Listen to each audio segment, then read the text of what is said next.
দেখি বুকে হাত দিয়ে সাহস দিয়ে বললেন তো, আজকের ম্যাচটা মাঝপথে এসে আপনার একবারও কি মনে হয়নি অস্ট্রেলিয়া জিততে পারে?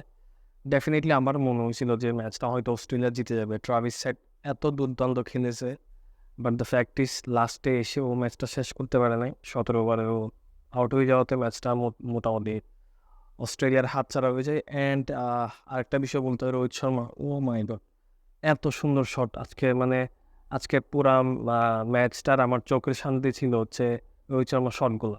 আমি খুব করে চাইছিলাম রোহিত শর্মা আজকে সেঞ্চুরিটা করুক, বাট শেষের দিকে গিয়ে ও সেঞ্চুরিটা মিস করছে। অ্যান্ড ইন্ডিয়ার স্টার্টিংটা খুব ভালো হয়েছিল। আমি যদি ভুল না করি 7 বা 8 ওভারে 93 ছিল।